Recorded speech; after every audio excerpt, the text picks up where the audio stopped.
সুপ্রভাত। Bengali study গাইডের পক্ষ থেকে সকলকে স্বাগত।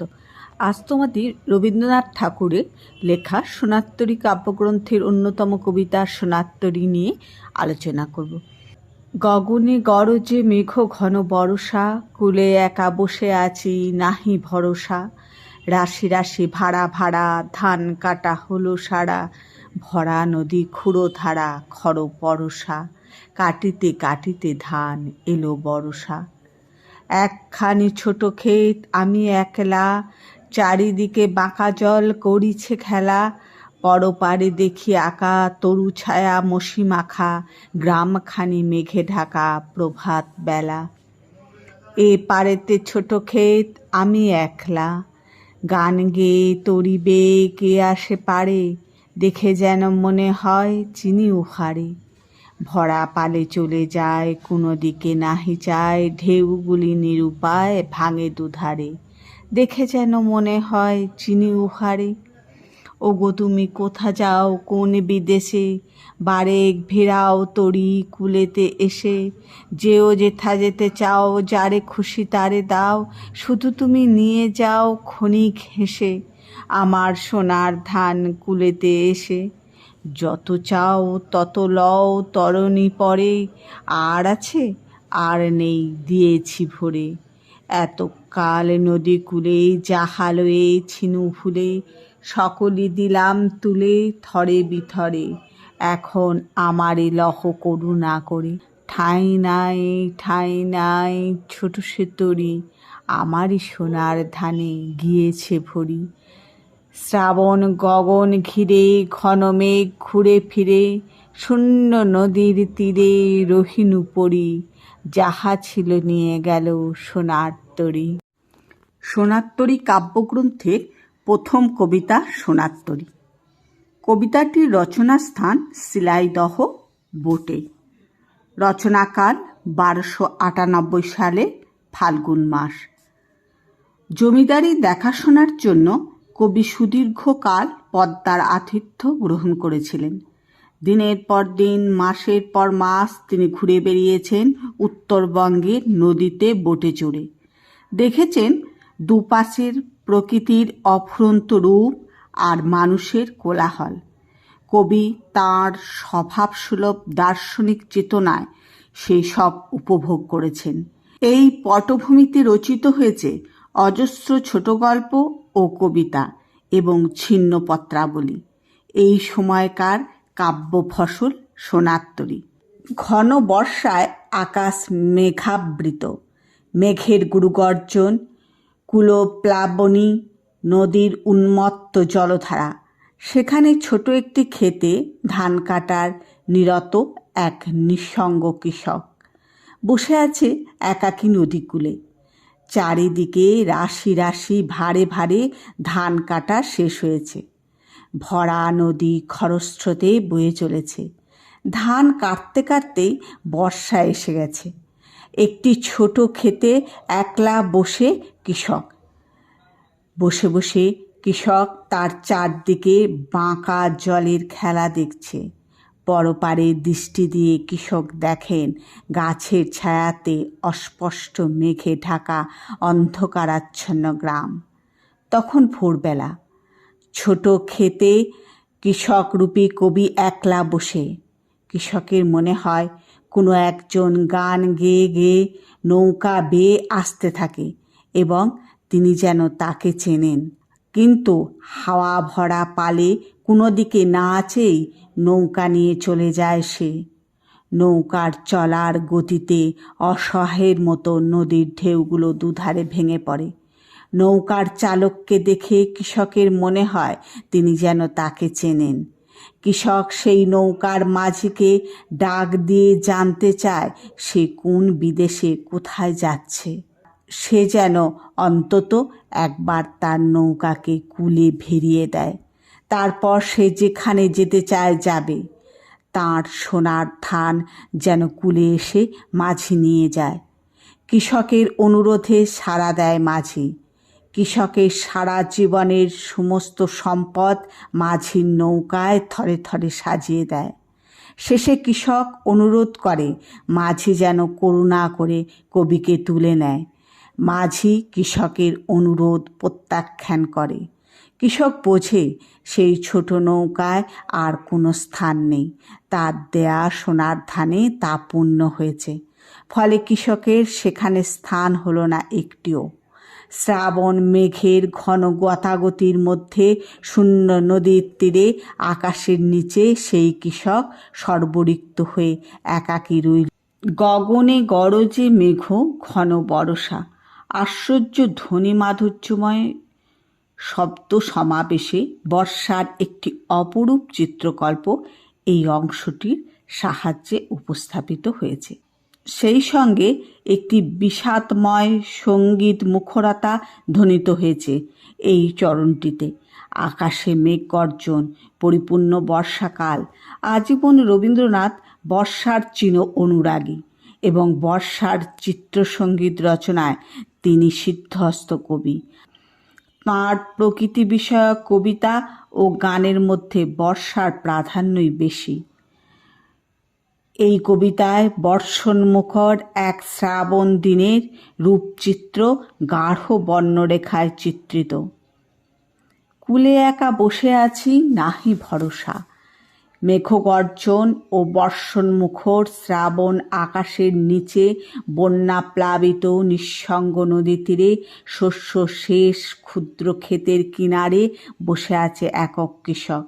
এই দুর্যোগময় পরিবেশে কৃষকের জীবনের এবং তার উৎপন্ন ফসলের নিরাপত্তাহীনতা ও অসহায়তা অংশটিতে অনবদ্য ভঙ্গিতে দোতিত হয়েছে।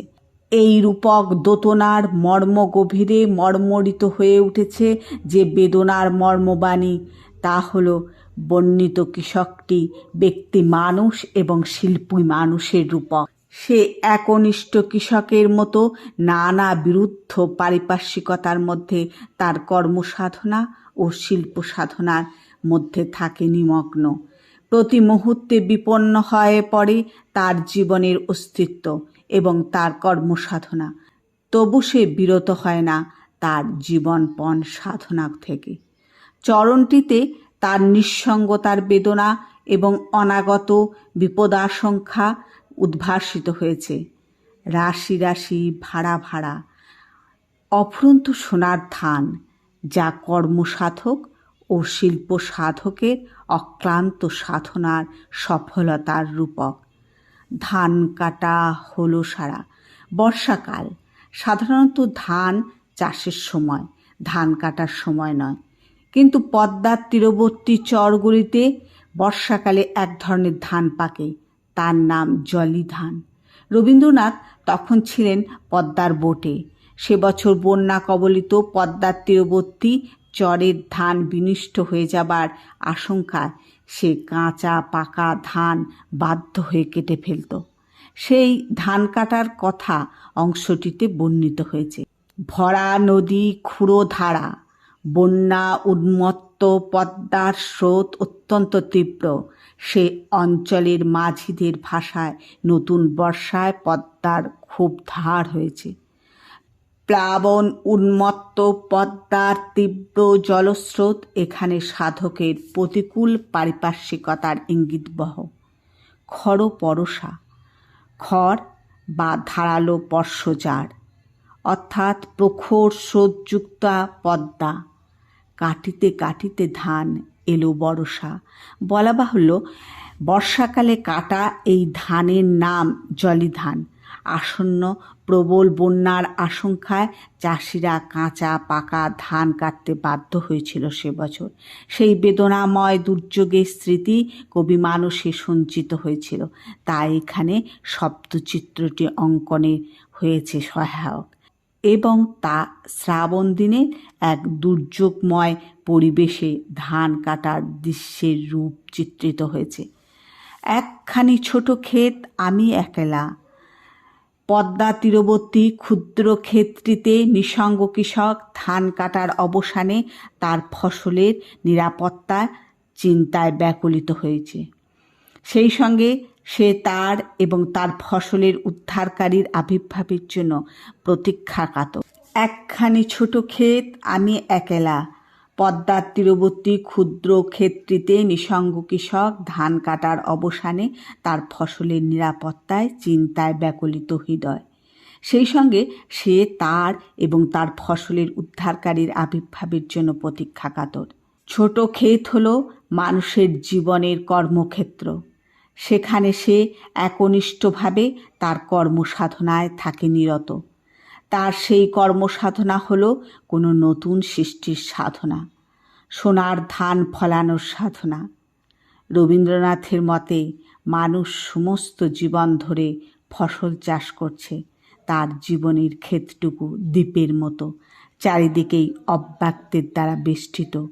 ওই একটুখানি তার কাছে ব্যক্ত হয়ে আছে। নিজের কর্মের দ্বারা ব্যক্ত হয়ে ওঠে বলেই মানুষকে বলে ব্যক্তি। তার সেই ব্যক্তিত্ব আপন স্বাতন্ত্র্যের সীমা বেষ্টনীর দ্বারা পরিবেষ্টিত। চারিদিকে বাঁকা জল করিছে খেলা। ব্যক্তিকে চারিদিকে কালস্রোত পরিবেষ্টিত করে প্রবহমান। জীবন মৃত্যুর শাসনাধীনা ধাবমান বাঁকা জল মৃত্যুর সেই কুটিল গতির প্রতীক। রবীন্দ্রনাথের ভাষায় যখন কাল ঘনিয়ে আসছে তখন চারদিকের জল বেড়ে উঠছে। আবার যখন অব্যক্তের মধ্যে তার ওই চটটুকু তলিয়ে যাবার সময় হলো, তখন তার সমস্ত জীবনের কর্মের যা কিছু নিত্য ফল তা সে ওই সংসার তরণীতে বোঝাই করে দিতে পারে। তরি বোঝাই। ব্যক্তকে গ্রাস করার জন্য অব্যক্ত সদা সক্রিয়। রবীন্দ্রনাথের রচিত প্রথম দিকের কবিতাগুলি নির্মমভাবে সমালোচিত হয়েছিল। এখানে ক্রিয়াশীল জলের বক্র কুটিল গতি সেই কুড়ো কুটিল সমালোচনার রূপ গৃহীত হয়েছে। পরপারে দেখি আঁকা তরু ছায়া মসি মাখা, গ্রামখানি মেঘে ঢাকা প্রভাত বেলা। বর্ষণোন্মুখ শ্রাবণ দিনের মেঘাচ্ছন্ন পরিবেশ এখানে অনুপম শব্দচিত্রের মধ্যস্থতায় অপরূপ ভঙ্গিতে চিত্রিত হয়েছে। প্রভাতকাল, নদীর পরপারে তরুছায়া বেষ্টিত গ্রামখানি ধারণ করেছে কৃষ্ণবর্ণ। ঊর্ধ্বে আকাশও কৃষ্ণ মেঘাবৃত। সেই ধূসর কৃষ্ণ মেঘায়মান মেঘের ছায়া গভীরে গ্রামখানিকে মনে হয় অন্ধকারে আচ্ছন্ন।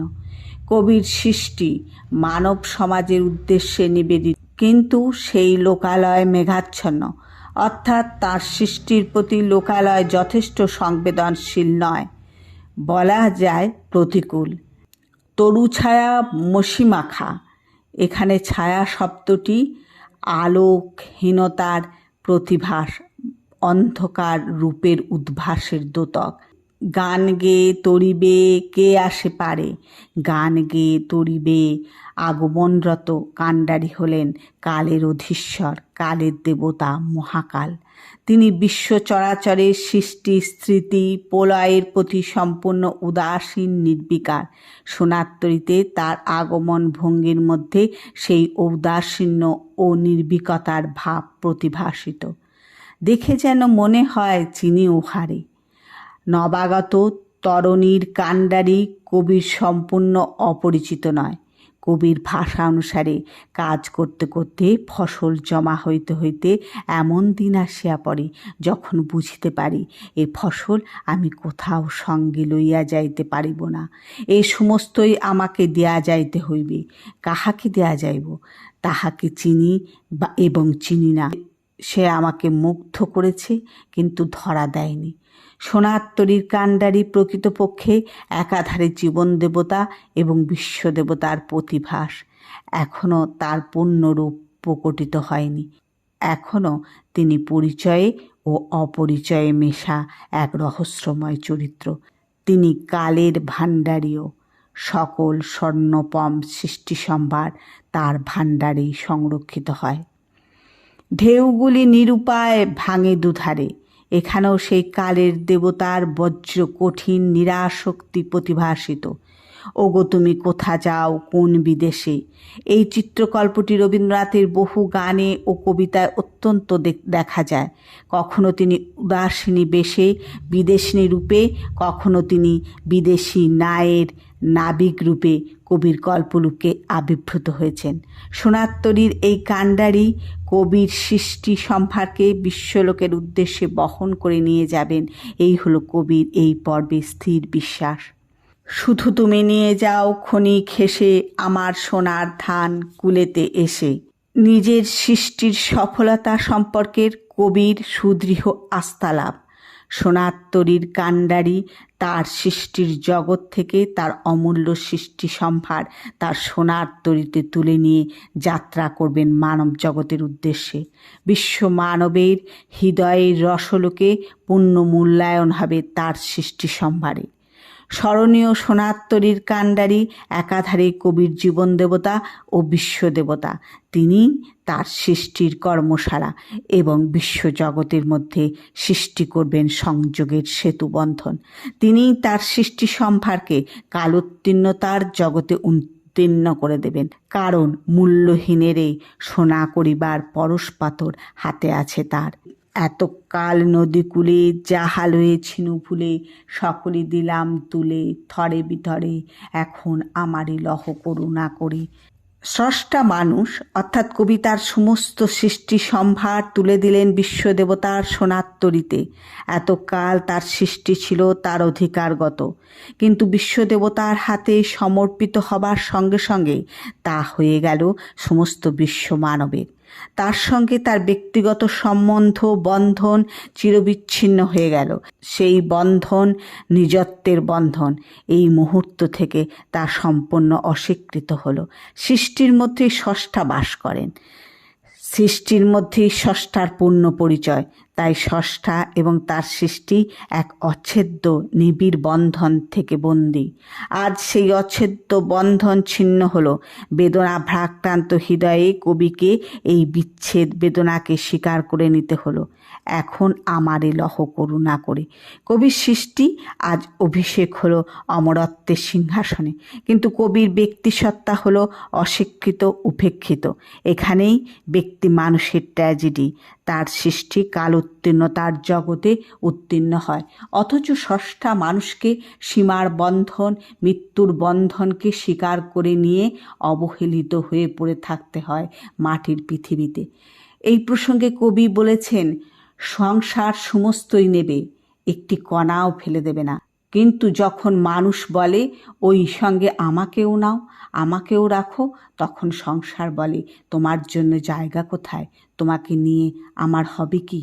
তোমার জীবনের ফসল যা কিছু রাখবার তা সমস্ত রাখবো, কিন্তু তুমি তো রাখবার যোগ্য নও। প্রত্যেক মানুষ জীবনের কর্মের দ্বারা সংসারকে কিছু না কিছু দান করছে। সংসার তার সমস্তই গ্রহণ করছে, রক্ষা করছে, কিছুই নষ্ট হতে দিচ্ছে না। কিন্তু মানুষ যখন সেই সঙ্গেই অহংকেই চিরন্তন করে রাখতে চাইছে, তখনই তার সে চেষ্টা বৃথা হচ্ছে। ঠাঁই নেই ঠাঁই নেই ছোট সে তরি, আমারই সোনার ধানে গিয়েছে ভরি। এই বিশ্বজগতের নিয়ম বড় বিচিত্র। এখানে স্রষ্টার কালজয়ী সৃষ্টিকে সযত্নে গ্রহণ করা হয়, কিন্তু স্রষ্টাকে পরিত্যাগ করা হয় নির্মম অবহেলায়। কালের দেবতার স্বর্ণ ভাণ্ডার স্রষ্টা মানুষের স্বর্ণপম সৃষ্টি সম্ভারে পূর্ণ হয়ে যায়, অথচ স্রষ্টা মানুষের ব্যক্তিসত্তাকে সম্পূর্ণভাবে অস্বীকার করা হয়। অর্থাৎ ভারহীন সৃষ্টি সম্পদ মহাকালের সোনার তরীতে গৃহীত হয়। ভারযুক্ত কোনো কিছু সেখানে কোনো মতে গ্রহণীয় নয়। অহংবোধ সম্পন্ন ব্যক্তি মানুষ কিছুতেই তার অহংয়ের ভার মুক্ত হতে পারে না। তাই সোনার তরীতে ব্যক্তির স্থান হয় না, কারণ সোনার তরীর কাণ্ডারি নৈব্যক্তিকতার ভাণ্ডারী। শ্রাবণ গগন ঘিরে ঘন মেঘ ঘুরে ফিরে শূন্য নদীর তীরে রহিনু পরি। শ্রাবণ আকাশে নিবিড় মেঘমালার আনাগোনার চিত্রকল্পের মধ্যে যে বেদনার অব্যক্ত রাগিনী মর্মরিত হয়ে উঠেছে, তাতে কবিতাটির শেষ স্তবক হয়ে উঠেছে বিষাদ বিধুর। নিজের সৃষ্টির সঙ্গে চিরবিচ্ছেদ কবির হৃদয়ে যে বেদনাময় হাহাকার সৃষ্টি হয়েছে, তা বর্ষা প্রকৃতির বিষাদময়তার সংশ্লেষ হয়ে উঠেছে করুণিমায় পূর্ণ। তার সঙ্গে জনশূন্য নদী তীরে নিঃসঙ্গভাবে পরিত্যক্ত অবস্থায় কবির পড়ে থাকার রূপকল্প অংশটিকে করে তুলেছে অত্যন্ত মর্মস্পর্শী। ব্যক্তির বন্ধনমুক্ত হয়ে কবির সৃষ্টি চিরন্তন মর্যাদায় অভিষিক্ত হয়েছে ও সুরক্ষিত হয়েছে, কিন্তু কবির ব্যক্তিসত্তা কালের কুটিল স্রোতের সান্নিধ্যে পরিত্যক্ত হয়েছে সম্পূর্ণ অরক্ষিত অবস্থায়। যাহা ছিল নিয়ে গেল সোনার তরী। কবির কাছে স্রষ্টা মানুষের কাছে তার সৃষ্টি জীবন সর্বস্ব, তা দৈব বাণীর মতো বিধাতার দান, অমরার অক্ষয় সম্পদ, কবির জীবনের সর্বাপেক্ষা শ্রেষ্ঠ ধন। তাই তিনি আজ দান করেছেন বিশ্বের ভাণ্ডারীর হাতে। সারা জীবনের যা কিছু সাধনালব্ধ সফলতা, কবির ভাষায় সে আমি সবারে বিশ্বজনারে করেছি দান, ভরেছি ধরণীতল, এবং তাজ ব্যক্তির বন্ধনমুক্ত বিশ্ব মানবের নৈব্যক্তি স্বর্ণপম সম্পদ। সোনার তরী কবিতার মূল ভাববস্তু যেটা, রবীন্দ্রনাথ ঠাকুর যেটিকে এই কবিতার মধ্য দিয়ে তুলে ধরতে চেয়েছেন, সেই ভাববস্তুটি তোমাদের কবিতার সামগ্রিক আলোচনার মধ্য দিয়ে তুলে ধরার চেষ্টা করলাম। এবং এই কবিতার প্রত্যেকটা লাইনের ব্যাখ্যার মধ্য দিয়ে কবিতার বিষয়বস্তু ফুটে উঠেছে। ভিডিওটা যদি তোমাদের ভালো লাগে অবশ্যই একটি লাইক করবে, কমেন্ট করবে কেমন লাগলো। পরবর্তী অন্য একটি ভিডিও নিয়ে তোমাদের কাছে উপস্থিত হব। ততক্ষণ তোমরা ভালো থাকবে, সুস্থ থাকবে।